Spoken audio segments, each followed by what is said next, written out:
বন্ধু বান্ধৱীসকল আপোনালোক সকলোকে কম্পিটিটিভ এক্সাম ইউটিউব চেনেলটোলৈ স্বাগতম জনালোঁ। আজি আমি এই ভিডিঅ'টোত অসমীয়া ব্যাকৰণৰ নত্যবিধিৰ বিষয়ে আলোচনা কৰিম। ইয়াৰ আগৰ ভিডিঅ'টোত আমি অসমীয়া ব্যাকৰণৰ বৰ্ণমালাৰ বিষয়ে আলোচনা কৰিছোঁ। যদি আপোনালোকে ভিডিঅ'টো চোৱা নাই, ডেছক্ৰিপশ্যনত ভিডিঅ'ৰ লিংক দিয়া থাকিব, তাৰ পৰা গৈ ভিডিঅ'টো চাব পাৰিব। বলক আমি আজিৰ ভিডিঅ'টো আৰম্ভ কৰোঁ। নত্যবিধি যি বিধি বা নিয়মৰ দ্বাৰা দন্তন্য মূৰ্ধন্যলৈ সলনি হয় তাক নত্যবিধি বোলে।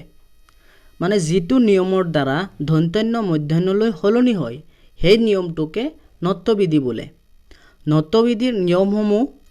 নিয়ম 1, একেটা পদতে থকা ঋ, ৰ আৰু মূৰ্ধন্যৰ পিছত থকা দন্তন্য মূৰ্ধন্য হয়। মানে কি কৈছে, একেটা পদতে যদি ঋ, ৰ, মূৰ্ধন্য থাকে তেতিয়াহ'লে ইয়াৰ পিছৰ দন্তন্যটো মূৰ্ধন্য হয়। যেনে ঋণ, ইয়াত ঋৰ পিছত থকা বাবে দন্তন্য মূৰ্ধন্য হৈছে। ঋৰ পৰা ঋকাৰ আহিছে, ঋকাৰ থাকিলেও মূৰ্ধন্য হ'ব, যেনে তৃণ, ঘৃণা। ৰ, অৰণ্য, কাৰণ, মৰণ, ইয়াত অৰ পিছত ৰ আছে, গতিকে দন্তন্যটো মূৰ্ধন্য হৈছে। ৰৰ পৰা ৰেফকাৰ আহে, ৰেফকাৰ থাকিলেও দন্তন্যটো মূৰ্ধন্য হয়, যেনে চূৰ্ণ, বৰ্ণ। বিভীষণ, ইয়াত মূৰ্ধন্য আছে, গতিকে মূৰ্ধন্যৰ পিছৰ দন্তন্যটো মূৰ্ধন্য হৈছে। আমি নিয়মতে পাইছোঁ ঋ, ৰ আৰু মূৰ্ধন্যৰ পিছৰ দন্তন্যটো মূৰ্ধন্য হয়, গতিকে ইয়াত মূৰ্ধন্য হৈছে। বিষণ্ণ, বৰষুণ, মূৰ্ধন্য থকাৰ বাবে মূৰ্ধন্য হৈছে। ইয়াৰ পিছত আমি নিয়ম 2টো চাওঁ। একেটা পদতে থকা ঋ, ৰ আৰু মূৰ্ধন্য আৰু দন্তান্যৰ মাজত স্বৰ বৰ্ণ ক বৰ্গ, ট বৰ্গ, প বৰ্গৰ কোনো বৰ্ণ বা য, ৱাব্য, দন্ত্য স ব্যৱধান থাকিলেও দন্তন্য মূৰ্ধন্য হয়। মানে কি কৈছে, একেটা পদতে যদি ঋ, ৰ থাকে, ঋ, ৰ বা মূৰ্ধন্য আৰু দন্তান্যৰ মাজত যদি স্বৰ বৰ্ণ, ইয়াত যদি কোনো এটা স্বৰ বৰ্ণ যেনে অ বা ক বৰ্গৰ কোনো বৰ্ণ যেনে ক, খ বা গ বা ট বৰ্গৰ কোনো বৰ্ণ বা প বৰ্গৰ কোনো বৰ্ণ বা এইকেইটা য, ৱাব্য, দন্ত্য স বা স থাকে, তথাপিও ইয়াৰ পিছৰ দন্তন্যটো কি হ'ব, মূৰ্ধন্য হ'ব। আমি উদাহৰণত চাওঁ। যেনে কৃপণ, কৃপণত ঋকাৰৰ পিছত প আছে, ইয়াৰ পিছৰ দন্তন্যটো মূৰ্ধন্য হৈছে। কিয় হৈছে? আমি নিয়মতে পাইছোঁ ঋ, ৰ বা মূৰ্ধন্য বা ঋকাৰ বা ৰকাৰ বা মূৰ্ধন্যৰ পিছত যদি প বৰ্গৰ কোনো বৰ্ণ থাকে, তথাপিও ইয়াৰ পিছৰ দন্তন্যটো কি হ'ব, মূৰ্ধন্য হ'ব। গতিকে ইয়াৰ দন্তন্যটো মূৰ্ধন্য হৈছে। ঋৰ পিছত প বৰ্গ আছে, গতিকে দন্তন্যটো মূৰ্ধন্য হৈছে। ৰাৱণ, ইয়াতো ৰৰ পিছত কি বহিছে, ৱাব্য বহিছে। ইয়াত নিয়মত আমি পাইছিলোঁ য, ৱাব্য, দন্ত্য স বা স থাকিলেও দন্তন্যটো মূৰ্ধন্য হ'ব। ইয়াৰ পিছত আছে ৰুক্মিণী, ৰুক্মিণীত ক বৰ্গৰ বৰ্ণ আছে আৰু মটো হৈছে প বৰ্গৰ বৰ্ণ, গতিকে ৰৰ পিছত ক বৰ্গৰ ম বৰ্গৰ বৰ্ণ আছে, গতিকে দন্তন্যটো মূৰ্ধন্য হৈছে। গ্ৰহণত হ আছে, গতিকে মূৰ্ধন্য হৈছে। পাষাণত মূৰ্ধন্য হ আছে, ইয়াৰ পিছত স্বৰ বৰ্ণ আকাৰ আছে, গতিকে মূৰ্ধন্য হৈছে। ঠিক এইদৰে কৰুণ ইত্যাদি। ইয়াৰ পিছত আমি নিয়ম 3টো চাওঁ। ঋ, ঋকাৰ, ৰ, ৰকাৰ, ৰেফ, মূৰ্ধন্য এইকেইটা বৰ্ণৰ লগত যদি স্বৰ বৰ্ণ যেনে অ, আ, হস্ৰ ই, হস্ৰ উ, দীৰ্ঘ ঋ, এ, ঐ, উ, ঔ, য, ৱাব্য, দন্ত্য স বা ক বৰ্গৰ বৰ্ণ যেনে ক, খ, গ, ট বৰ্গৰ বৰ্ণ যেনে ট, ঠ, ড, প বৰ্গৰ বৰ্ণ যোগ হয়, এইখিনিৰ লগত যদি এইখিনি কি হয় প্লাস হয় মানে যোগ হয় তেতিয়া হলে দন্তান্যটো কি হয় মধ্যাহ্ন হয় এতিয়া আমি উদাহৰণত চাও যেনে কৃপন কৃপনত কি আছে ক আছে কৰ লগত যোগ হৈ আছে ৰিকাৰ ৰিকাৰ যোগ কি আছে প গতে কি হৈছে মধ্যাহ্ন হৈছে ইয়াত কি হৈছে ৰিকাৰ যোগ প বৰ্গ ৰিকাৰৰ লগত প বৰ্গ যোগ হৈছে এটো ৰিকাৰৰ লগত কি যোগ হৈ আছে প বৰ্গ গতিকে মধ্যাহ্ন হৈছে ঠিক হৈদৰে আমি চাও গ্ৰহণ গ্ৰহণত কি আছে গ যোগ ৰকাৰ আছে পিছত যোগ হ আছে গতিকে ৰকাৰ যোগ হ ইয়াত কি আছে ৰকাৰটো এনেকে হ'ব ৰকাৰ যোগ কি আছে হ আমি পাইছিলো এটো হ ৰকাৰৰ লগত যদি হ যোগ হয় তেতিয়া হলে ইয়াৰ পিছৰ দন্তান্যটো কি হয় মধ্যাহ্ন হয় ঠিক আছে ঠিক হেদৰে পাহানৰ লগত কি যোগ হৈ আছে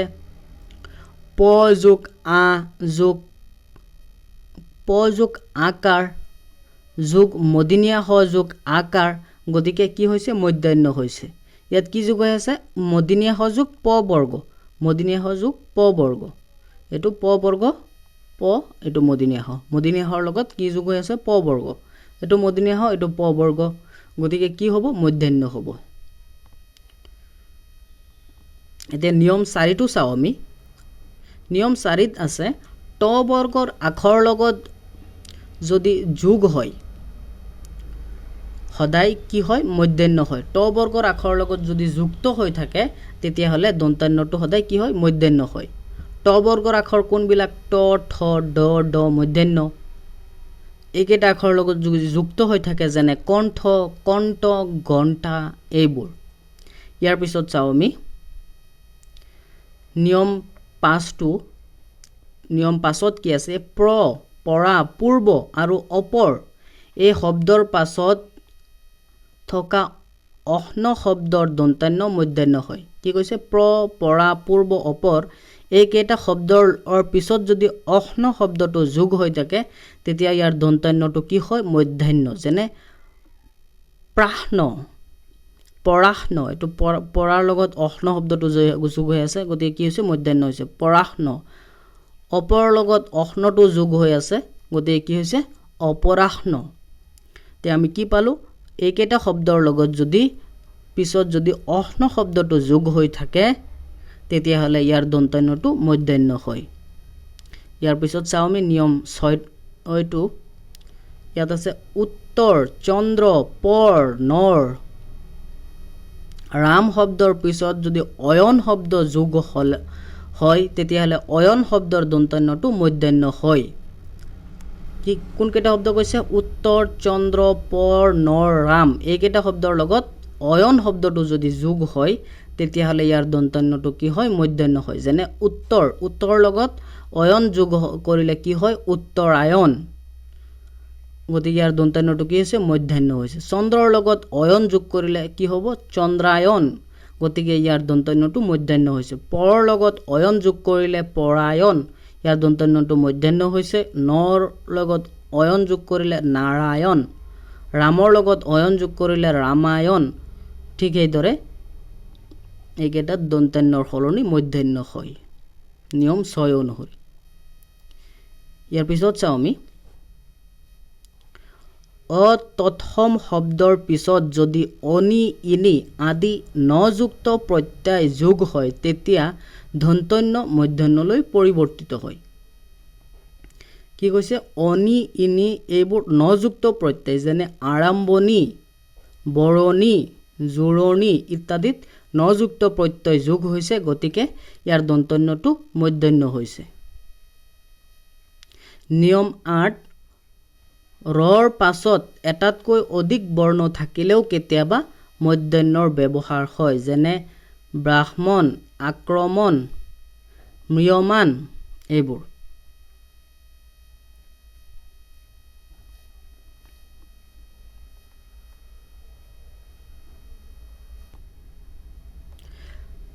ব্ৰাহ্মণ আক্ৰমণ ম্ৰিয়মান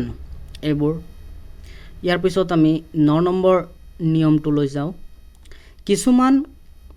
9 নম্বৰ নিয়মটোত আছে কিছুমান সমাসবদ্ধ শব্দত মধ্যন্য ব্যৱহাৰ হয় যেনে অগ্ৰাহয়ন গ্ৰামীণ গাঁৱত থাকে যি গ্ৰামীণ বেছিভাগ বহুব্ৰাহী সমাহৰ ক্ষেত্ৰত হোৱা দেখা যায় 10 নম্বৰ নিয়মত কি আছে কিছুমান শব্দত স্বাভাৱিকতে মধ্যন্য হয় যেনে বাণিজ্য বণিক বাণী বিনা বেনু বেনি গুণ গৌণ পুণ্য এনেবোৰ শব্দত সাধাৰণতে মধ্যন্য হয় বা স্বাভাৱিকতে মধ্যন্য হয় ইয়াৰ পিছত আমি কিছুমান শব্দত মধ্যন্য নোহোৱাৰ নিয়ম সমূহ হৈছে কিছুমান শব্দত মধ্যন্য নহয় ইয়াৰ 1 নম্বৰ নিয়মটো হৈছে ত বৰ্গৰ বৰ্ণ যেনে ত থ দ ত বৰ্গৰ বৰ্ণৰ পাছত সদায় দন্তন্য হয় যেনে দন্ত ইয়াত ধটো কোনটো বৰ্গৰ বৰ্ণ ত বৰ্গৰ বৰ্ণ দন্ত নন্দন চন্দন অন্ধ গ্ৰন্থ বন্ধ আদি আমি কি পালো ইয়াত ত বৰ্গৰ বৰ্ণৰ পাছত সদায় দন্তন্য হয় মধ্যন্য নহয় ইয়াৰ পিছত মধ্যন্য নোহোৱাৰ আমি 2 নম্বৰ নিয়মটো চাও কিছুমান বিদেহী শব্দৰ ক্ষেত্ৰত দন্তন্য মধ্যন্য নহয় বিদেহী শব্দৰ ক্ষেত্ৰত দন্তন্যটো মধ্যন্য নহয় যেনে জাপান ইয়াত মধ্যন্য হোৱা নাই দন্তন্য হৈছে জাৰ্মান ইয়াত ৰেপ আছে তথাপিও ইয়াৰ পিছৰ দন্তন্য হৈছে মধ্যন্য হোৱা নাই নৰমান ইউৰেনাস কুৰান এইবোৰ নিয়ম 3 খাস অসমীয়া শব্দ যেনে ডেৰেকনি গেৰেকনি ডেৰেকনি আদিবোৰত দন্তন্য হয় খাস অসমীয়া শব্দবোৰ যেনে ডেৰেকনি গেৰেকনি এই শব্দবোৰত দন্তন্য হয় ইয়াৰ পিছত অসমীয়া স্ত্ৰী প্ৰত্যয় অনি ইনি আদিত দন্তন্য হয় অসমীয়া স্ত্ৰী প্ৰত্যয় যেনে অনি উনি যেনে বৰুৱানী চুৰণী চাকৰণী কুমাৰণী আদিত দন্তন্য হয় মধ্যন্য নহয় দুটা পদ যুক্ত হলে আগৰ পদত ৰি ৰ বা মদিনীয়া হ থাকিলেও পাছৰ পদত দন্তন্য মধ্যন্য নহয় যদি আমি আগতে কি পাই আহিছিলো নিয়মটো যদি একেটা পদত ৰি ৰ বা মদিনীয়া হ থাকে তেন্তে ইয়াৰ পিছৰ দন্তন্যটো মধ্যন্য হয় কিন্তু যদি দুটা পদ যুক্ত হৈ থাকে তেতিয়া হলে দন্তন্যটো মধ্যন্য নহয় যেনে হৰি যুক নাম হৰি নাম ইয়াত ৰ আছে ইয়াৰ পিছত আগৰ নিয়ম অনুসৰি মধ্যন্য হ'ব লাগিছিল কিন্তু ইয়াত দন্তন্য হৈছে কিয়নো ইয়াত দুটা পদ যুক্ত হৈ আছে যেনে দুৰ্নাম এইবোৰ ইয়াৰ এতিয়া আমি কিছুমান প্ৰশ্ন আলোচনা কৰো ইয়াৰ ওপৰত আহিব পৰা তলৰ কোনটো শব্দত মধ্যন্য স্বাভাৱিকতে হৈছে ইয়াৰ কোনটো শব্দত মধ্যন্যটো স্বাভাৱিকতে হৈছে ইয়াৰ ভিতৰত স্বাভাৱিকতে মধ্যন্যটো হৈছে অকন এই শব্দটোত কিয়নো ব্ৰহ্মণ শব্দটো আমি যদি চাও ৰকাৰৰ পিছত ম আছে ৰকাৰৰ পিছত যদি ম বৰ্গ থাকে তেতিয়ালে ইয়াৰ পিছৰ প বৰ্গ থাকে মটো কোনটো বৰ্গৰ বৰ্ণ প বৰ্গৰ বৰ্ণ গতিকে ইয়াৰ পিছৰ দন্তন্যটো মধ্যন্য হয় আমি নিয়মত পাই আহিছিলো ইয়াত মধ্যন্য হৈছে নিয়ম অনুসৰি গ্ৰহণ ৰকাৰৰ পিছত যদি হ থাকে তেতিয়া হলে মধ্যন্য হয় এটো আমি পাই আহিছিলো প্ৰণাম ৰকাৰৰ পিছত মধ্যন্য হৈছে দন্তন্যটো কিন্তু ইয়াত একেটা স্বাভাৱিকতে হোৱা নাই স্বাভাৱিকতে হৈছে কোনটো অপচন এ অকনটো স্বাভাৱিকতে মধ্যন্য হৈছে ইয়াৰ পিছত প্ৰশ্নটো চাও আমি তলৰ কোনটো শব্দত মধ্যন্য নবহে ইয়াৰ কোনটো শব্দত মধ্যন্য নবহে যেনে চাণক্য শব্দত মধ্যন্য বহে কি কোনটো নিয়মত স্বাভাৱিকতে মধ্যন্য হয় কুমাৰণী আমি কি পাই আহিছিলো নিয়মত যেনে অসমীয়া স্ত্ৰী প্ৰত্যয় অনি ইনি চাকৰণী কুমাৰণী এই শব্দবোৰত মধ্যন্য নবহে গতিকে এই শব্দটোত মধ্যন্য নহব ইয়াত হ'ব কুমাৰণী দন্তন্য হ'ব ইয়াত কুমাৰণী দন্তন্য হ'ব ৰামায়ণতো মধ্যন্য হয় গ্ৰহণ ৰকাৰৰ পিছত হ আছে এটোতো মধ্যন্য হয় গতিকে মধ্যন্য নহব এই শব্দটোত কুমাৰণী শব্দটোত মূৰ্ধন্য নহ'ব গতিকে ইয়াৰ শুদ্ধ আনসাৰটো হ'ব অপচন বি ইয়াৰ পিছত চাও আমি তলৰ কোনটো শুদ্ধ লিখা ইয়াত চাৰিটা অপচন দিয়া আছে ইয়াৰ পৰা কোনটো শুদ্ধ এটো লিখিব লাগে ৰাসায়ন শব্দৰ দন্তন্য মূৰ্ধন্য নহয় ৰাসায়ন শব্দৰ দন্তন্যটো মূৰ্ধন্য নহয় এটোতো অশুদ্ধ মূৰ্ধন্য হয় ৰাসায়ন শব্দৰ দন্তন্য মূৰ্ধন্য হয় ৰাসায়ন শব্দটোৱে ভুল ৰাসায়ন শব্দৰ দন্তহৰ ঠাইত মদিনে হ হয় এটো নহব এটো হ'ব কিয় হয় ৰাসায়ন ইয়াৰ পিছত কি শব্দটো যোগ হৈ আছে অয়ন আমি কি পাই আহিছিলো অয়ন শব্দটো যদি যোগ হয় তেতিয়া হলে ইয়াৰ দন্তন্যটো মূৰ্ধন্য হয় যেনে ৰাসায়ন ৰামায়ণ এইবোৰ গতিকে ইয়াৰ শুদ্ধ আনসাৰটো হ'ব অপচন বি ইয়াৰ পিছত চাও আমি জাৰ্মান শব্দত দন্তন্য হোৱাৰ কাৰণ হল মানে জাৰ্মান শব্দটোত যে দন্তন্য হৈছে ইয়াৰ কাৰণটো কি ইয়াত ৰেপকাৰ আছে তথাপিও আমি নিয়মত কি পাইছিলো ৰকাৰ বা ৰেপকাৰৰ পিছত যদি দন্তন্য হয় তো মূৰ্ধন্য হ'ব কিন্তু ইয়াত জাৰ্মান শব্দটোত দন্তন্য হৈছে কিয় অপচনসমূহ চাও আমি মৰ পাছত মূৰ্ধন্য নবহে এটো আমি নিয়মত পাইছিলো নেকি এটো পোৱা নাই গতিকে এটো শুদ্ধ নহয় স্বাভাৱিকতে মূৰ্ধন্য নহয় এটো নহয় বিদেহী শব্দৰ ক্ষেত্ৰত নত্যবিধিৰ প্ৰয়োগ নহয় এটো হ'ব নিয়ম আমি কি নিয়ম পাইছিলো যে কিছুমান বিদেহী শব্দৰ ক্ষেত্ৰত নত্যবিধিৰ প্ৰয়োগ নহয় যেনে জাৰ্মান জাপান কোৰান এইবোৰ জাৰ্মান শব্দত মূৰ্ধন্য নহয় এটো নহব এটো কোনো নিয়ম না আছিল নিয়মটো আছিল এটো বিদেহী শব্দৰ ক্ষেত্ৰত নত্যবিধিৰ প্ৰয়োগ নহয় গতিকে ইয়াৰ শুদ্ধ আনসাৰটো হ'ব অপচন সি আজিৰ ভিডিওটোত ইমানেই এই চেনেলটোত আপোনালোকে আসাম টেটৰ ৰেগুলাৰ ভিডিওসমূহ পাই থাকিব যদি ভিডিওসমূহ ভাল পায় তেন্তে চেনেলটো সাবস্ক্ৰাইব কৰিব আৰু লগৰ বন্ধু-বান্ধৱীসকলৰ লগত